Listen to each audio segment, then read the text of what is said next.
Guys welcome to our YouTube channel Aditya arts classes में आप सभी प्यारे छात्र छात्राओं का स्वागत कर रहे हैं। सो गाइस आज हम आप लोगों के लिए क्लास 12वीं ज्योग्राफी यानी भूगोल का जो सेंटअप एग्जामिनेशन हुआ है उसका आंसर की लेकर के आया हूँ। जिन बच्चों का सेंटअप एग्जामिनेशन हो चुका है 2022 के एग्ज़ाम में, प्लीज़ आप लोग अपना आंसर की मिला लो, चेक कर लो आपका कितना सही हो रहा है। और जिन बच्चों का अभी तक ज्योग्राफी का एग्ज़ाम नहीं हुआ है उनका यही क्वेश्चन आने वाला है। सो आप लोग भी शुरू से अंत तक इस वीडियो को एक दो बार वॉच कर लीजिए, जिससे आपको 70 का 70 क्वेश्चन आपको याद हो जाएगा और आप एग्ज़ाम में जाकर के अच्छे से लिख पाएंगे। क्योंकि बिहार बोर्ड ने बस एक ही सेट एक ही सेट प्रोवाइड पूरे बिहार में प्रत्येक स्कूल कॉलेज को करवाया है, इसलिए आप ये अपेक्षा ना करें कि आपके लिए कोई एक्स्ट्रा दूसरा क्वेश्चन तैयार होकर के आने वाला है। आपको यही क्वेश्चन आएगा 100%, मैं आपको गारंटी के साथ कहता हूँ।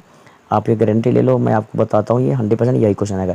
इसलिए अगर आपका एग्ज़ाम नहीं हुआ है, क्योंकि सब कॉलेज में अलग अलग रूटीन है, तो किसी का कभी होगा, तो जिनका नहीं हुआ है वो भी देखिए, जिनका हुआ वो अपना मिला ले और हमें कमेंट करके बताएं जो मेरा इतना सही हुआ है।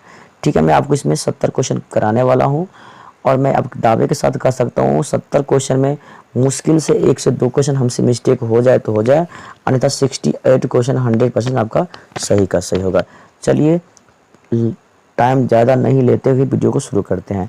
तो सो गाइस फर्स्ट क्वेश्चन आपका जो हो जाता है, निम्नलिखित में से कौन मानव भूगोल का उपागम नहीं है? तो मात्रात्मक क्रांति। ठीक है, क्वेश्चन नंबर 2 पे चलिए फटाफट चलते हैं। क्वेश्चन नंबर 2 है, नव निश्चयवाद की संकल्पना का प्रतिपादन किसने किया था? तो ग्रिफिथ टेलर ने किया था। किसने किया था? ग्रिफिथ टेलर ने किया था। ठीक है, क्वेश्चन हम चलते हैं 3 की ओर। क्वेश्चन नंबर 3 है, किसने कहा मानव भूगोल मानव समाज और धरातल के बीच संबंधों का संश्लेषित अध्ययन है? तो 3 का द राइट आंसर हो जाएगा, यानी कि सी हो जाएगा। तो सी में क्या है? एलन सी सैंपल। क्वेश्चन में चलते हैं 4 की ओर, व्यवहारवादी भूगोल मानव भूगोल के किस क्षेत्र का उप क्षेत्र है? तो 4 का द राइट आंसर डी हो जाएगा। तो डी में क्या है? सामाजिक भूगोल। क्वेश्चन नंबर 5 की ओर चलते हैं, कृषि भूगोल मानव भूगोल के किस क्षेत्र के उप क्षेत्र हैं? तो सामाजिक भूगोल के। किसके? सामाजिक भूगोल के। तो 5 का हो जाएगा आपका ए हो जाएगा। क्वेश्चन में चलते हैं 6 की ओर, निम्नलिखित में कौन विरल जनसंख्या वाला क्षेत्र है? मैं आपको तो फटाफट आंसर ही बता रहा हूँ, एक्सप्लेन नहीं इसलिए नहीं कर रहा हूँ क्योंकि वीडियो बहुत लंबा हो जाएगा। ठीक है, मैं आपको फटाफट आंसर बता रहा हूँ, आप मिलाते जाओ और आप अपना मिला लेंगे, अच्छा से याद कर लेंगे। क्वेश्चन नंबर 6 है, निम्नलिखित में से कौन विरल जनसंख्या वाला क्षेत्र है? तो 6 का द राइट आंसर बी हो जाएगा, दक्षिण पूर्वी एशिया। क्या होगा? दक्षिण पूर्वी एशिया। क्वेश्चन नंबर 7 है, निम्नलिखित में कौन एक जन स्थानांतरण का प्रतिकर्ष कारक है? तो 7 का द राइट आंसर आपका हो जाएगा डी हो जाएगा। क्या हो जाएगा? डी। क्वेश्चन नंबर 8 की ओर चलते हैं। क्वेश्चन नंबर 8 है, जनसंख्या वृद्धि दर सबसे ज़्यादा है। देखिए जनसंख्या वृद्धि दर जो है ना सबसे ज़्यादा किधर है? अफ्रीका में, याद रखेंगे, है ना। एशिया में नहीं है, एशिया में बहुत क्या करते हैं, एशिया मार देते हैं। एशिया नहीं है, क्यों जानते हैं? क्योंकि एशिया महादेश में सिर्फ जनसंख्या ज़्यादा है और हम यहाँ पे कहते हैं वृद्धि नहीं कहते हैं, इसलिए अफ्रीका ए होगा। क्वेश्चन में चलते हैं ना, क्यों निम्नलिखित देशों में से किसका लिंग अनुपात विश्व में सबसे कम है? तो इसका फास्ट मार दीजिए संयुक्त राज्य अमेरिका को। क्वेश्चन नंबर 10 है, हाँ, निम्नलिखित संख्या में कौन जनसंख्या के कार्यशील आयु वर्ग का प्रतिनिधित्व करती हैं? तो 15 से लेकर के 59 वर्ष में। खूब काम कर लीजिए, इसका बुढ़ारी आएगा ना, पता चलेगा। निम्नलिखित में कौन मानव विकास सूचकांक का मापक है? तो 11 का द राइट आपका हो जाएगा, यानी कि सभी डी हो जाएगा।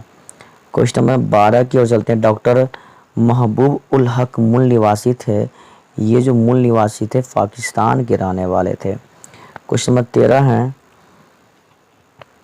मानव विकास सूचकांक में विश्व के निम्नलिखित देशों में से किसकी कोटि उच्चतम है?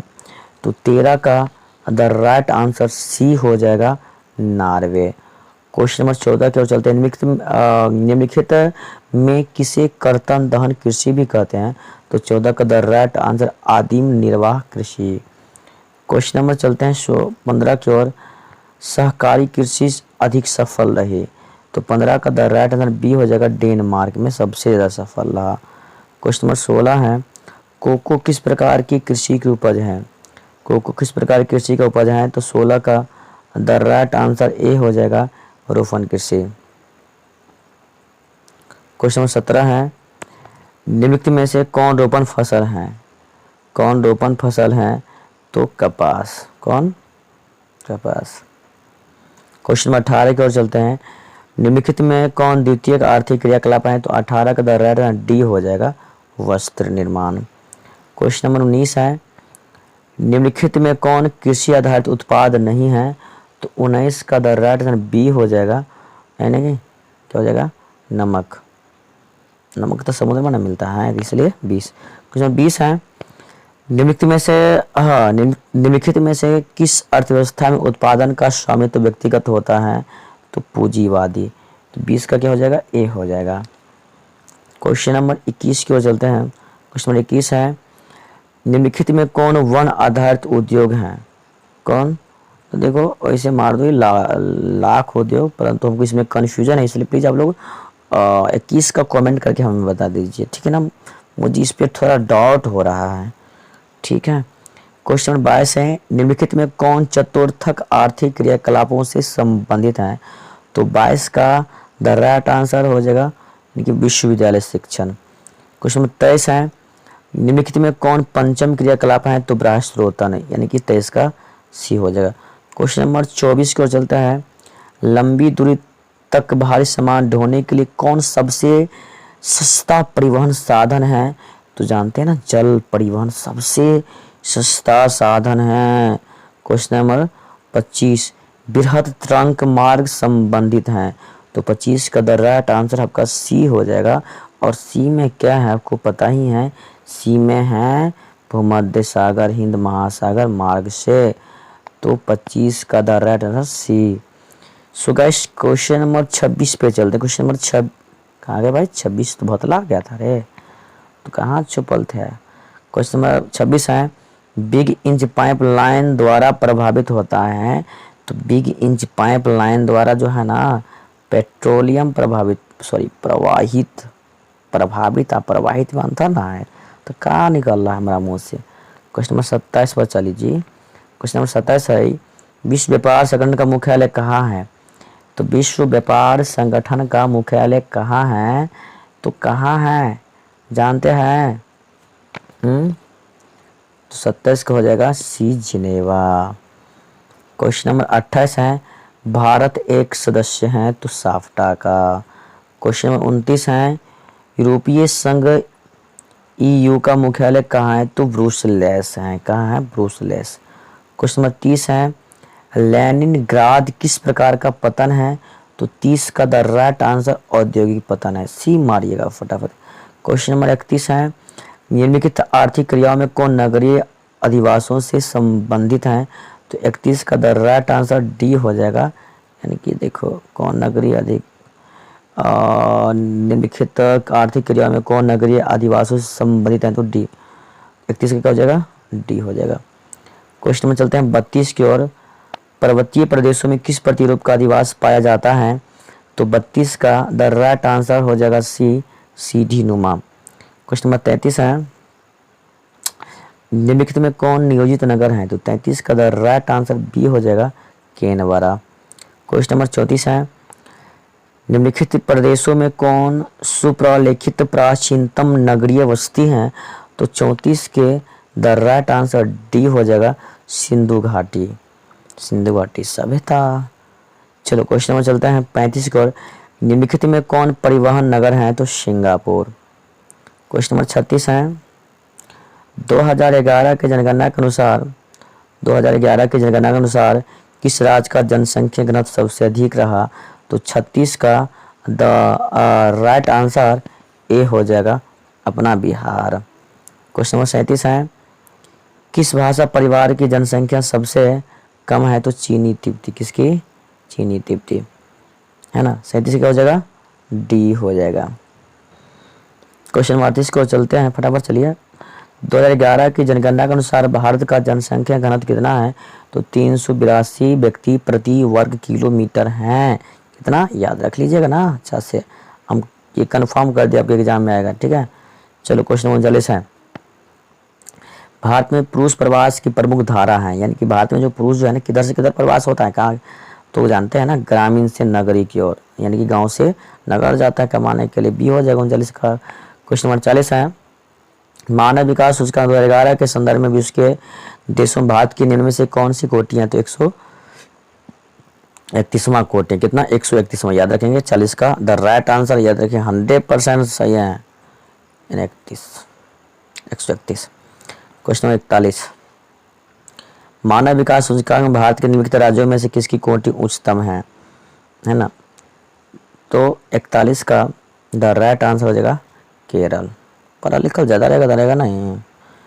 क्वेश्चन नंबर है 42 है। निम्नलिखित केंद्र शासित प्रदेशों में किसकी साक्षरता दर उच्चतम है? भाई केरल ना है तो लक्षद्वीप मार दीजिए ना, सही हो जाएगा आपका 42 का ये। 43 है। निम्नलिखित में कौन गैरिसन नगर है? तो 43 का द राइट आंसर ए हो जाएगा मथुरा। 44 है। निम्नलिखित में कौन खनन नगर है? तो 44 का जो है द राइट आंसर हो जाएगा आपका सी रानीगंज। 44 क्या हो जाएगा? सी हो जाएगा। क्वेश्चन नंबर 45 है। हरित क्रांति संबंधित है तो खाद्यान्न उत्पादन से 45 का हो जाएगा बी। क्वेश्चन नंबर 46 है। निम्नलिखित में कौन भारतीय कृषि की समस्या है? तो 46 का द राइट आंसर हो जाएगा डी सब कुछ, इनमें से सभी। क्वेश्चन नंबर 47 है। निम्नलिखित में कौन रेशेदार फसल नहीं है? तो 47 का द राइट आंसर हो जाएगा यानी कि सी चाय। क्वेश्चन 48 है।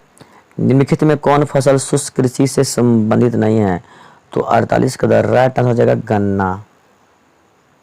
क्वेश्चन नंबर चलते हैं 49 की ओर। निम्नलिखित में कौन खाद्य फसल है? तो 49 का द राइट आंसर हो जाएगा यानी कि खाद्य फसल क्या है? गेहूं है। क्वेश्चन 50 है। निम्नलिखित राज्यों में कौन कॉफी उत्पादन निम्नलिखित राज्यों में से कौन कॉफी उत्पादक हैं? तो 50 का द राइट आंसर आपका ए हो जाएगा कर्नाटक। क्वेश्चन नंबर चलते हैं 51 की ओर। निम्नलिखित में कौन भू उपयोग संवर्ग नहीं है?